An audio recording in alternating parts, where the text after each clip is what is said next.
अस्सलाम वालेकुम क्लास, कैसे हैं आप लोग? खैरियत से हैं? क्लास हमने चैप्टर नंबर 2 स्टार्ट किया था फिजियोलॉजी का सेल।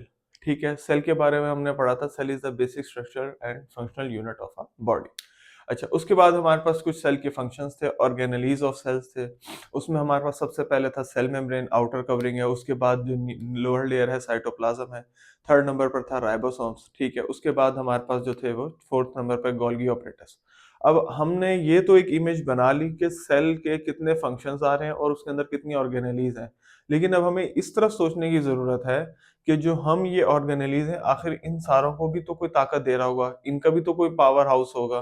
तो उसके बारे में हमने डिस्कशन करनी है आज कि भाई कौन सा ऐसा है ऑर्गेनेलीज या कौन सा ऐसा माइकल आल है जो इन सारों को जो है हमारे पास पावर दे रहा है। ठीक है, तो माइकल आल से जहन में आ गया, माइटोकॉन्ड्रिया की बात कर लेते हैं।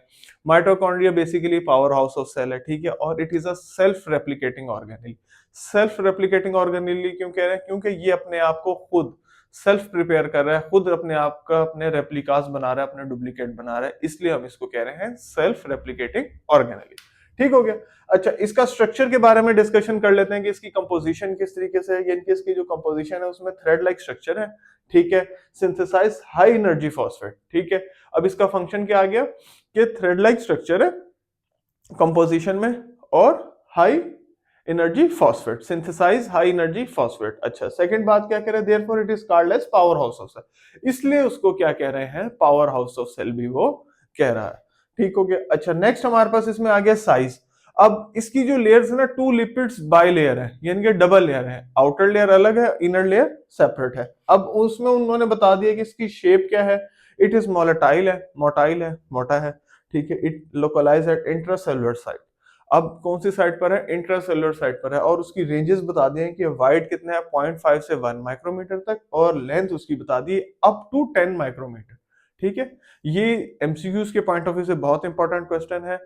ये आप साथ अपने बुक पे अंडरलाइन भी कर लें कि जो इसकी लेंथ है वो भी बता दी है, 10 माइक्रोमीटर से अबव है, और जो विड्थ है वो 0.5 से 1 माइक्रोमीटर तक इसकी जो है वो लेंथ है। अच्छा, उसके बाद कंपोजिशन में आ गए। Elongate in shape like cigar. ठीक है, अब सिगार की तरह से इसकी शेप है, सिंगल भी है और ब्रांडेड भी है, ब्रांच्ड भी है। Proteins and lipids in lower quantity and small quantities of DNA and RNA are present. तो इसमें क्या बात कर रहा है? प्रोटीन्स की क्वांटिटी के बारे में बता दिया उसने।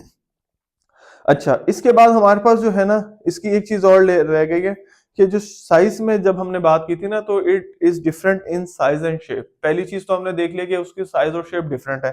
इट इज मोटाइल, और वो मोटाइल है। Localize at intracellular site for maximum energy. ठीक है, इंट्रासेलुलर साइट क्या है? यानी कि सेल की आउटसाइड पर रहता है। इंट्रा मतलब बाहर, ताकि वो मैक्सिमम एनर्जी है जो है वो प्रोवाइड कर सके। अब हमने उसके बाद उसकी विड्थ देख ली थी, जो मैंने आपको बताया एमसीक्यू में भी है, 0.5 से 1 माइक्रोमीटर तक उसकी विड्थ है, और लेंथ उसकी है 10 माइक्रोमीटर तक।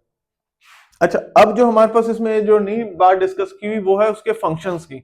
शॉर्ट क्वेश्चन के पॉइंट ऑफ व्यू से बता रहा हूँ कि माइटोकॉन्ड्रिया के कुछ फंक्शंस हैं, वो भी बहुत इंपॉर्टेंट है। क्यों? क्योंकि पहली चीज तो ये पावर हाउस ऑफ सेल है। सेकंड नंबर पर ये क्या है?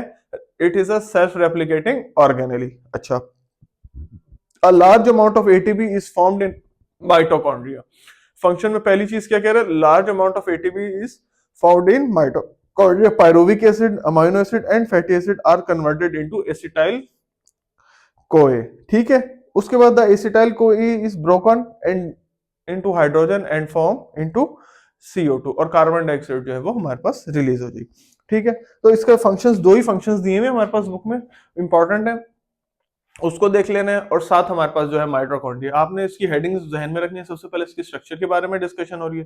ठीक है, उसके बाद इसका साइज है, शेप है, और लास्ट नंबर पे उसकी कंपोजिशन है, सेकंड लास्ट पे, और लास्ट उसके बाद हमारे पास है फंक्शन। ठीक है, और जो ये साइज की बात कर रहे हैं, वाइड 0.5 से 1 माइक्रोमीटर तक इसकी साइज है, और लेंथ जो है इसकी अबव 10 माइक्रोमीटर जो है इसकी लेंथ है। Thank you so much class.